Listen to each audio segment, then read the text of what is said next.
All right, ladies and gentlemen. So Gamescom has come and gone, and this particular Gamescom of 2025 was pretty damn terrible, to be honest with you. It was ultra mid. There were some games that I was hyped for, definitely. There were some games that I thought looked good, but for the most part, the show was pretty much a fail. But there is one part of the show that everybody is talking about, and that was the virtue signaling segment, the segment that nobody freaking wanted to hear, nobody cared about. But of course, these Western game developers just can't help themselves. They have to do it. They have to go out there and they have to be the white savior. They have to tell you how amazing they are. They have to tell you that they are the ones that are going to tell you minorities what to do. And that way, if you follow their rule book, you too will be successful in life because you can't do it without them. I'm not kidding. This shit is absolutely ridiculous. It is mind-numbingly boring, and yet they continue to want to do this because they swear they're the ones that are going to save every single minority out there in the world.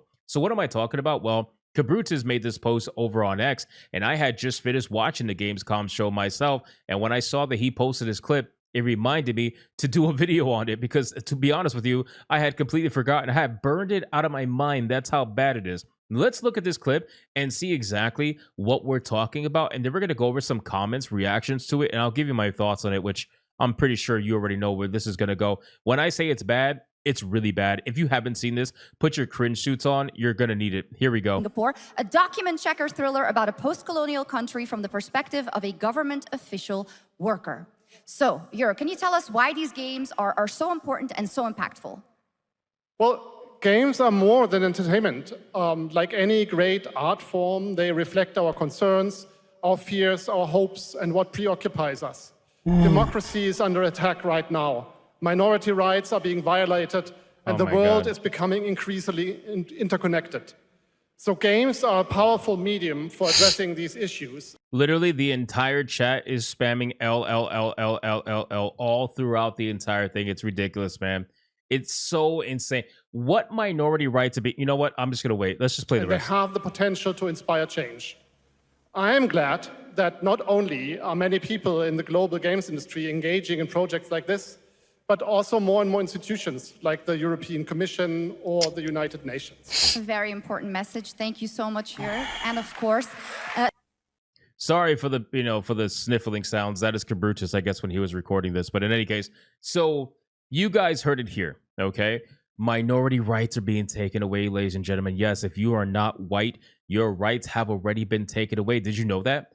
I sure as fuck didn't. I'm telling you, like, I looked at this video and I was like, oh, thank you, German man, for telling me that my rights as a minority have gotten taken away. I didn't even know that. Gee, I'm over here being decently successful at life, and you're telling me that I'm not because my rights have been taken away.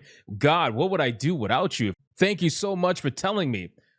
Guys, obviously this is bullshit, right? This is one massive virtue signal. This is basically them at Gamescom trying to tell everybody that, certain studios are still pushing ideologies, certain studios are still making games for social impact, you know what I mean? And you're gonna have the people out there that are gonna say, well, you just don't have the media literacy because all games do this. I'm like, shut the fuck up, bro. You guys are this media literacy bullshit. You sit there and you try to make up shit and try to claim it's media literacy. Nobody's listening to you. Nobody's believing you. This is why the entire chat was spamming L the moment you started talking, because everybody knows that what you're saying is complete and utter bullshit. This white savior complex that these game studios have is insane. It's ridiculous. What are you even doing?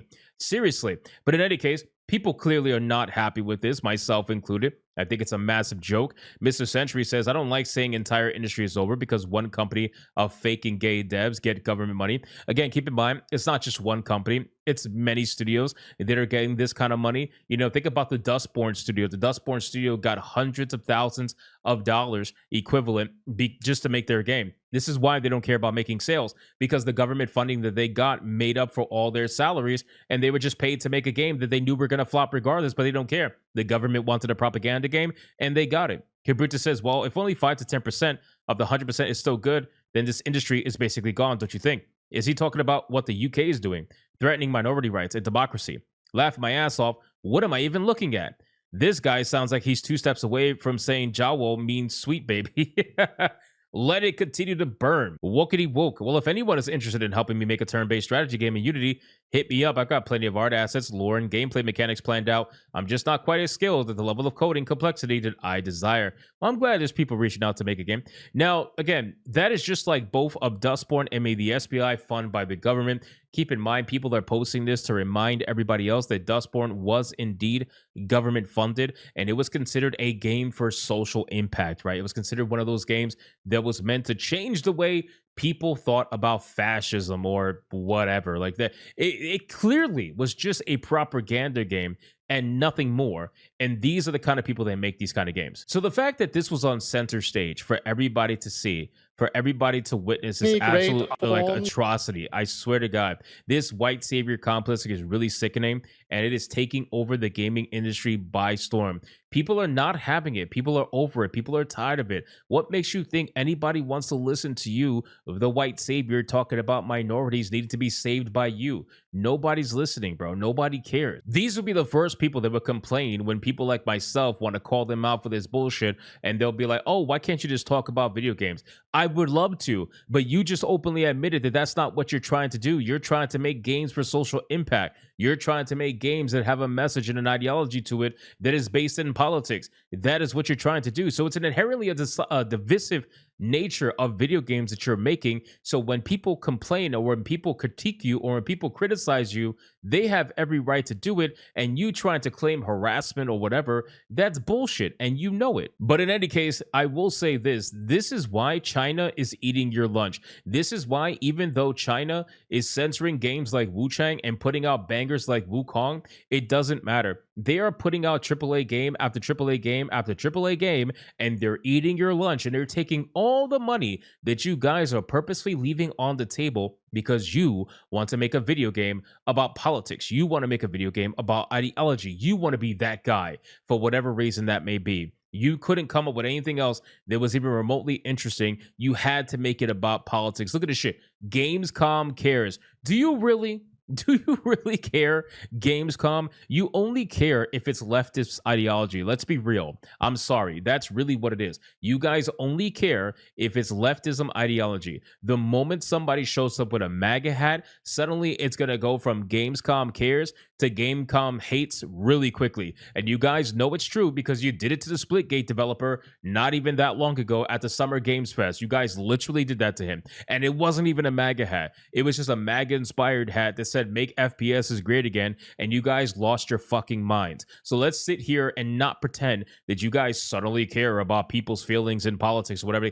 You guys don't care. You only want to care if it benefits you. So you guys can let me know in the comments down below. What do you think about this nonsense? What do you think about Gamescom suddenly trying to virtue signal and pretend like they care? What do you think about this unbelievably cringe clip that I had to unfortunately witness multiple times now? Whatever that may be, leave your thoughts in the comments down below. Thank you guys so much for watching this video. If you enjoyed it, consider hitting that like and subscribe, and I'll see you guys on the next one.